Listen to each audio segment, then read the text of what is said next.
ঢাকার বিকেলটা অদ্ভুত রকমের শান্ত। গাছের পাতায় ঝিরিঝিরি আলো পড়ছে, আকাশে কিছু সাদা মেঘের আনাগোনা। প্রধান উপদেষ্টা রাষ্ট্রীয় ভবনের জানালায় ঝুলে থাকা হালকা আলোয় কাঁপছে এক নতুন স্বপ্নের রেখা। এই শহর একদিন ছিল আগুনে মোড়া স্বাধীনতার লাল সূর্য, যেখানে উকি দিয়েছিল।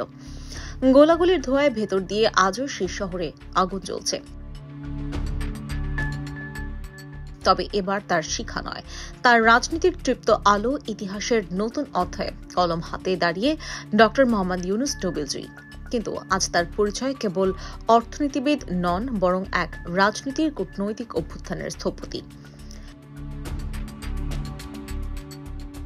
বাংলাদেশের রাজনীতিতে বরাবরই দু ধরনের মেরু ছিল। এক পক্ষ দেশের নীতি নির্ধারণ করত, ভারতের দিকে চেয়ে যেন দেশটি একটি করদ রাজ্য, আরেক পক্ষ ছিল যারা বাংলাদেশকে ফিরে নিতে চেয়েছিল পাকিস্তানের আদলে ধর্মভিত্তিক এক রাষ্ট্র চিন্তার দিকে। এই দুই বিপরীত ডগমার মাঝে পড়ে জনগণ হারিয়েছে তাদের স্বাধীন চেতনা,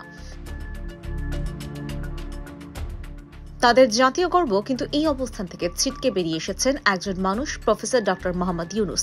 তিনি প্রমাণ করে চলেছেন, বাংলাদেশ মানেই বাংলাদেশ। ভারত হোক বা পাকিস্তান, সম্পর্ক হবে ন্যায্যতার ভিত্তিতে, সমতার শর্তে। নতুন সরকারকে অনেকেই ভারত বিরোধী হিসেবে চিহ্নিত করার চেষ্টা করেছিল, কিন্তু সেই প্রোপাগান্ডা কর্পূরের মতো উড়ে গেছে যখন ইউনূস সরকার সরাসরি পাকিস্তানকে বলেছে 1971 সালের জন্য প্রকাশ্যে ক্ষমা চাইতে এবং বাংলাদেশের পাওনা $4.5 বিলিয়ন ক্ষতিপূরণ ফেরত দিতে। পাকিস্তানকে ক্ষমা চাওয়া, পাওনা টাকা ফেরতের দাবি তুলে প্রফেসর ইউনূস একটি দুরন্ত কূটনৈতিক চাল চালিয়েছেন। কূটনীতির এই ধারা বোঝাচ্ছে বাংলাদেশ কারো অধীনস্থ নয়, হবে না। যদি পাকিস্তান আনুষ্ঠানিকভাবে ক্ষমা চায়, ক্ষতিপূরণের দাবিতে সম্মতি দেয়, তাহলে দক্ষিণ এশিয়ার কূটনৈতিক পরিমণ্ডলে এক ঐতিহাসিক মোড় আসবে এবং ঠিক এখানেই ভারতের ওপর চাপ বাড়বে বহুগুণে। ভারত বহু বছর ধরে বাংলাদেশকে তাদের ঘনিষ্ঠ মিত্র হিসেবে ব্যবহার করেছে। তিস্তা চুক্তি ঝুলে আছে দশকের পর দশক, সীমান্তে হত্যা চলছেই, অথচ দিল্লি তাতে নীরব থেকেছে। এমন এক সময় পাকিস্তানের সঙ্গে বাংলাদেশের সম্পর্ক উন্নয়নের সম্ভাবনা ভারতের কূটনৈতিক ভূমিকে প্রশ্নবিদ্ধ করে তুলবে। ভারতীয় জনগণ প্রশ্ন তুলতে পারে যে পাকিস্তান অতীত ভুল মেনে নিয়ে সম্পর্ক গড়ছে, সেখানে ভারত কেন এত দাদাগিরির ভূমিকায়? কেন তিস্তা নিয়ে কোনো অগ্রগতি নেই? শেখ হাসিনাকে বাঁচানোর জন্য সমগ্র বাংলাদেশের সাথে সম্পর্ক খারাপ করা হচ্ছে।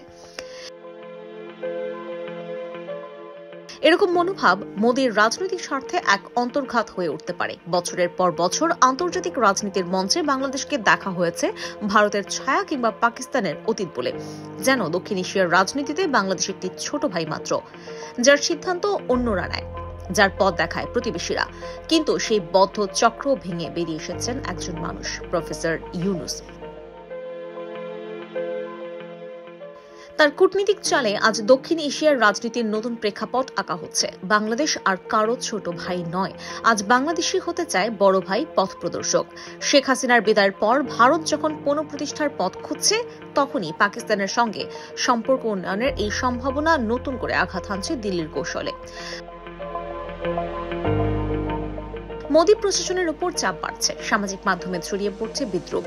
ভারত যা পারেনি, ইউনূস তাই করে দেখাচ্ছেন। তাকে ভারত বিরোধী প্রমাণ করার ব্যর্থতা এখানেই প্রকট হয়ে উঠেছে।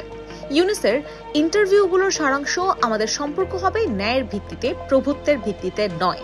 এই নীতি আজ তাকে জনগণের আস্থার কেন্দ্রে এনে দাঁড় করিয়েছে। বিকেলটা এখন আর আগের মতো শান্ত নয়। সূর্যটা ধীরে ধীরে পশ্চিমে হেলে পড়েছে, রাস্তায় ছায়া দীর্ঘ হচ্ছে, বাতাসে এক অদ্ভুত উত্তেজনা, পাখিরা ফিরছে নীড়ে। শহরের আকাশে গাঢ় নীলের আভাস, বঙ্গভবনের জানালায় তখনও আলো ঝলমলে বাংলাদেশ। আজ এক নতুন বিকেলের দিকে এগোচ্ছে, যার শেষ নেই, যার শুরু এক আত্মবিশ্বাসের বন্দর শহর প্রান্তর, সবখানেই শোনা যাচ্ছে একটাই কথা, বাংলাদেশ কারো ছায়া নয়। ইউনূস কেবল বিদেশ নীতি বদলাচ্ছেন না, বদলে দিচ্ছেন জাতির আত্মপরিচয়।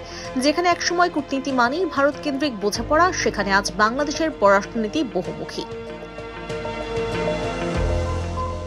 চীন, যুক্তরাষ্ট্র, রাশিয়া, সৌদি আরব সবার সঙ্গে ভারসাম্য রেখে নিজের অবস্থান তৈরি করছে Dhaka.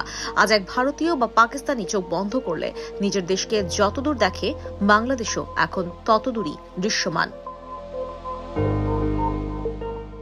IBTV USA news desk.